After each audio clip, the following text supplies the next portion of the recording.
कि हम लोग कुछ लास्ट सेशनों में वर्ड प्रॉब्लम हम लोगों ने किए हैं। आज कुछ नए टाइप के वर्ड प्रॉब्लम हम लोग लेने वाले हैं, जैसे फ्रैक्शन पे based word problem. How can you find the fraction according to some given condition. Okay, आप लोगों को मालूम है जब भी हमको फ्रैक्शन फाइंड करनी है तो फ्रैक्शन के पार्ट क्या होते हैं। Denominator, numerator are the part of any fraction.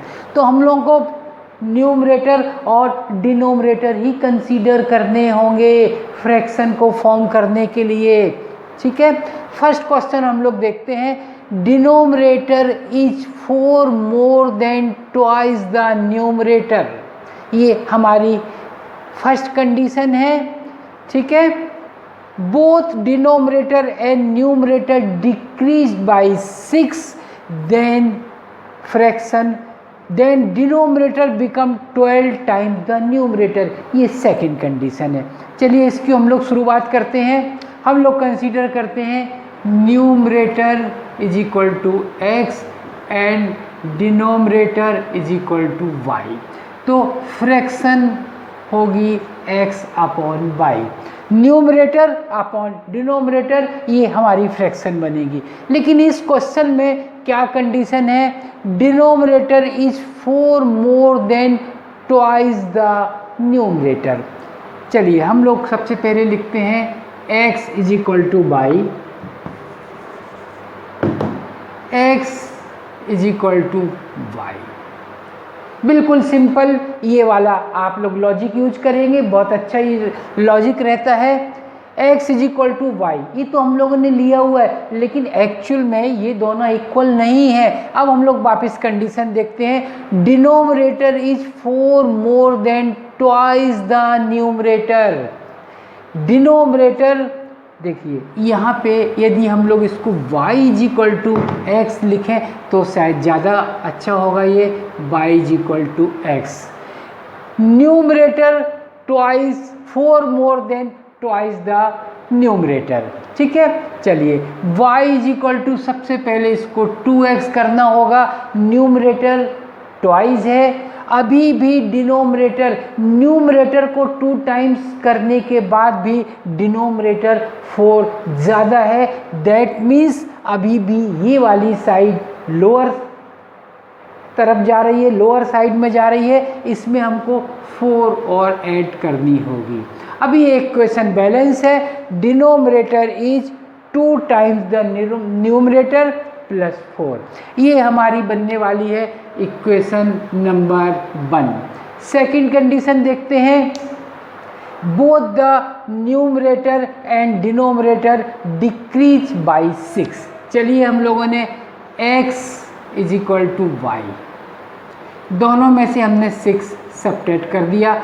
Numerator और डिनोमिनेटर दोनों को हमने 6 सब्ट्रैक्ट किया हुआ है, डिक्रीज किया हुआ है। न्यूमरेटर और डिनोमिनेटर दोनों को हमने 6 डिक्रीज कर दिया। अभी क्या होने वाला है, the denominator become 12 times the numerator. अभी भी जो डिनोमिनेटर है 6 सब्ट्रैक्ट करने के बाद, 6 डिक्रीज करने के बाद जो डिनोमिनेटर है ये 12 टाइम्स है न्यूमरेटर के कंपैरिजन में। मीन्स ये ऑलरेडी 12 टाइम्स है। ये वाला जो राइट साइड है ये अभी भी अपर पोजीशन में है, तो इसको हम लोगों को लेफ्ट साइड को 12 से मल्टीप्लाई करना होगा इस इक्वेशन को बैलेंस करने के लिए। ओके, अभी इसको हम लोग सॉल्व करते हैं, नॉर्मल करते हैं।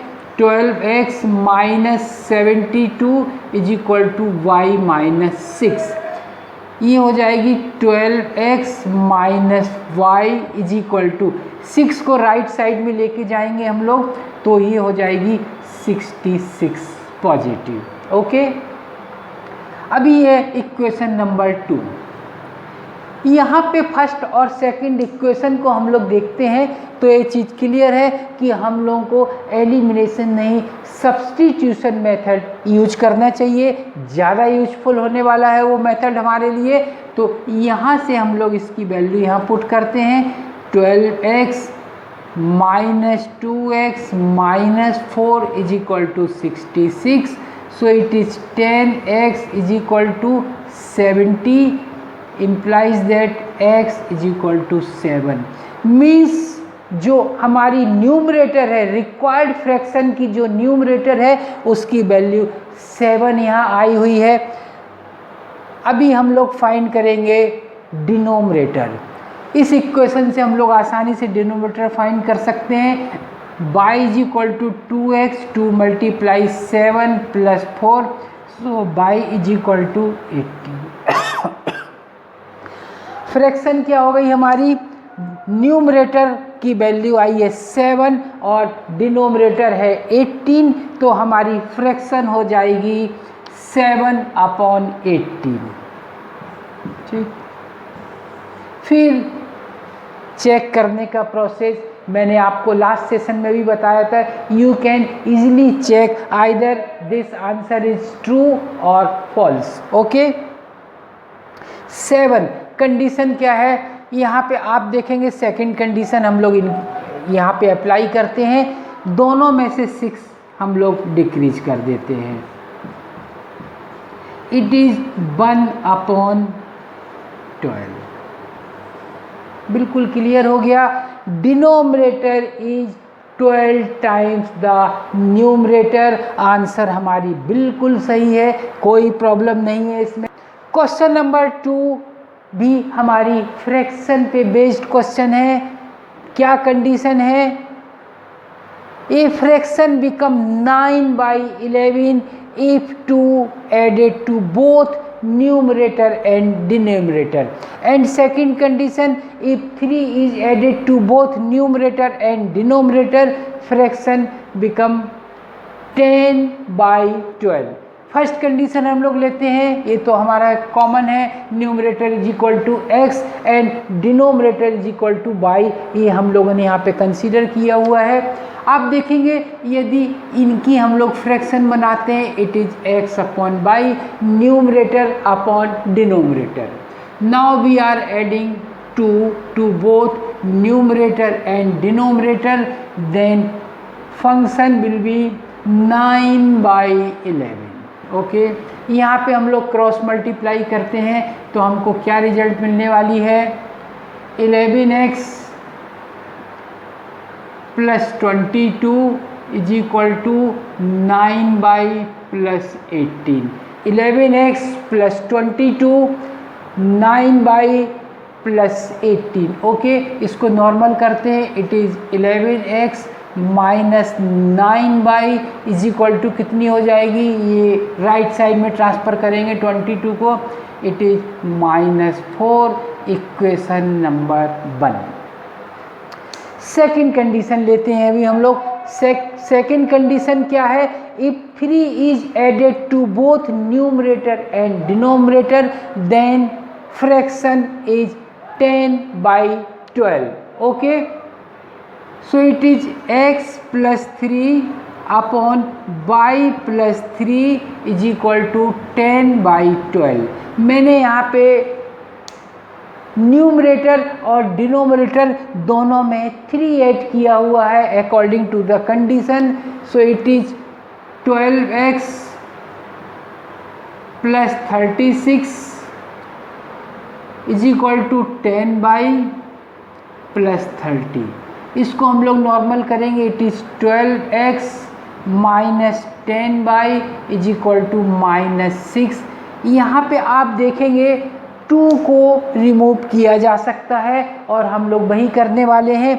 2 को यहाँ पे हम लोग रिमूव कर देते हैं, 2 is the common factor, so it is 6x minus 5y is equal to -3। It is equation number 2। यहाँ पे आप देखेंगे सब्स्टिट्यूशन मेथड एप्लीकेबल करना ठीक नहीं है, एलिमिनेशन मेथड यहाँ पे हम लोग अप्लाई करेंगे। एलिमिनेशन मेथड में भी आपको फर्स्ट इक्वेशन को मल्टीप्लाई करना होगा 5 से, ठीक है, इसको हम लोग 5 से मल्टीप्लाई करेंगे और सेकंड इक्वेशन को हम लोग मल्टीप्लाई करेंगे 9 से, तो आपके y के कोफिशिएंट इक्वल होंगे, देन एलिमिनेशन मेथड यहाँ पे हम लोग अप्लाई कर पाएंगे। ठीक है, so it is 55x minus 45y is equal to -20 and second equation is, ये हो जाएगी आपकी 54x minus 45y is equal to -27। Subtract करेंगे हम लोग यहाँ पे तो ये आपकी y रिमूव होगी और x की वैल्यू यहाँ पे कितनी आने वाली है, x इज इक्वल टू 7। तो हमारी न्यूमरेटर की वैल्यू कितनी आ रही है, 7। अभी हम लोग फाइंड करते हैं इस फ्रैक्शन के लिए डिनोमिनेटर। कौन सी इक्वेशन हमारे लिए ठीक होने वाली है, इस इक्वेशन को हम लोग यूज करते हैं 11 × 7 minus 9y is equal to -4। So it is -9y। 77 यहाँ आके ऐड होने के बाद बनेगी -81। So y is equal to 9। y means denominator की वैल्यू यहाँ कितनी आ रही है, 9। तो हमारी फ्रैक्शन क्या होने वाली है, 7/9। ये हमारी आंसर हो गई 7/9। अभी आंसर चेक करेंगे हम लोग। 2 ऐड कीजिए आप, जब आप न्यूमरेटर में 2 ऐड करेंगे तो ये हो जाएगी 9 और जब आप डिनोमिनेटर में 2 ऐड करेंगे ये हो जाएगी 11। इट इज़ 9/11 मीन्स यहाँ पे आपकी ये जो आंसर है ये बिल्कुल करेक्ट है, कोई इसमें प्रॉब्लम नहीं है। थर्ड क्वेश्चन हमारा एज के ऊपर बेस है। इस क्वेश्चन को हम लोग सॉल्व करेंगे। एज वाले क्वेश्चनों में हम लोगों को जो भी कंडीशन है उसके हिसाब से उसको कंसीडर करते हुए हम लोगों को वेरिएबल डिसाइड करने हैं। 6 years hence father age will be 3 times as son age and 3 years ago father was 9 times as old as his son। ठीक है, and we have to find the present age of father and son। ठीक है, now we consider that age of father is equal to x and son की age y consider करते हैं हम लोग यहाँ पे। 6 years hence, ये फ्यूचर में जा रही है बात आपकी। अभी प्रेजेंट एज, यहाँ पे मैंने प्रेजेंट नहीं लिखा है but x and y are the present age. ठीक, okay. Present age of father is x and present age of son is y। ठीक, 6 years hence, 6 साल के बाद। यहाँ पे एक पॉइंट होता है जिसमें बहुत सारे बच्चे लोग कंफ्यूजन करते हैं। Present age of father is x, तो 6 साल बाद फादर की एज कितनी होने वाली है। कई बच्चे लोग बोलते हैं सर 6x होगी, नहीं होगी 6x। कैसे 6x होगी, अभी present age plus 6 is equal to age after 6 years। बिल्कुल क्लियर है। तो x इज इक्वल टू हम लोग पहले y कंसीडर करेंगे, ये प्रेजेंट एज है। 6 years हैंस, दोनों में हम लोगों को 6 ऐड करना चाहिए। 6 साल बाद की एज हमको फाइंड करनी है। 6 years hence father age will be 3 times। Father की एज कितनी होगी, 3 times मीन्स लेफ्ट साइड अभी भी अपर पोजीशन में है, राइट साइड लोअर पोजीशन में है। राइट साइड को 3 से मल्टीप्लाई करने के बाद ये इक्वेशन बिल्कुल बैलेंस हो जाएगी। अब इसको हम लोग नॉर्मल करते हैं। x minus 3y is equal to ये 18 होगी आपकी, ये आ जाएगी 12, equation number 1। Okay, now second condition. 3 years एगो, जब हमने फ्यूचर की एज निकालने के लिए यहाँ प्लस किया हुआ है तो पास्ट की एज आपको निकालने के लिए यहाँ माइनस करना होगा। So x is equal to y 3 years ago, that means it is x minus 3, it is y minus 3। 3 साल पहले फादर वाज 9 times, फिर वही बात यहाँ पे हो रही है। लेफ्ट साइड आपकी अपर पोजीशन में जा रही है, it is greater than right side. Okay, तो यहाँ पे हमको 9 की सपोर्ट करनी होगी, 9 से मल्टीप्लाई हमको करना होगा, तो ये इक्वेशन आपकी बैलेंस में आएगी। अभी इसको नॉर्मल करेंगे, it is x minus 9y is equal to 37 negative, और 37 में से it is -24, equation number 2। Clear? अभी हम इन दोनों को सॉल्व करते हैं। सेकेंड इक्वेशन के यहाँ लेके आएंगे, it is x minus 3y is equal to 12। Sign हम लोग चेंज करने वाले हैं, माइनस प्लस माइनस, x आपकी रिमूव होगी, ये हो जाएगी -6y is equal to -36, so y is equal to 6। Okay, that means age of son is 6 years। Now we find the age of father. किसी भी इक्वेशन को हम लोग यूज कर सकते हैं, इसी को यूज करते हैं, x minus 3 multiply 6 is equal to 12, so x is equal to 30। So age, present age of the father is 30 years and the present age of son is 6 year। Check करते हैं हम लोग कंडीशन को लेके, 6 year है 6 साल के बाद। अभी फादर की प्रेजेंट एज कितनी है? 30। 6 year के बाद after 6 year it will be 36 and the age of son after 6 year कितनी है? अभी प्रेजेंट एज सन की 6 है, और ये हो जाएगी आपकी 6 year के बाद में हो जाएगी 12। बिल्कुल क्लियर है? After 6 year father age will be 3 times the age of his son. यहाँ क्लियर है? 12 को आप 3 से मल्टीप्लाई करेंगे तो आपको 36 मिलेगी। ठीक है, तो ये कंडीशन हम लोग ने अप्लाई करके चेक किया, और हम लोग ने देखा कि हमारी आंसर बिल्कुल सही है, कोई भी प्रॉब्लम यहाँ पे नहीं है। दैट मीन्स ये बिल्कुल करेक्ट हम लोगों ने सॉल्व किया हुआ है। ठीक है, आज ये 3 क्वेश्चन हम लोग ने लिए हैं। अभी इसके और बल्ड प्रॉब्लम हमको 1-2 सेशन हम लोग और लेंगे इसके बल्ड प्रॉब्लम करने के लिए। घर में आप लोग क्वेश्चन ज़रूर करते रहिए, क्योंकि इस टाइप के क्वेश्चनों में प्रैक्टिस की बहुत ज़्यादा ज़रूरत होती है।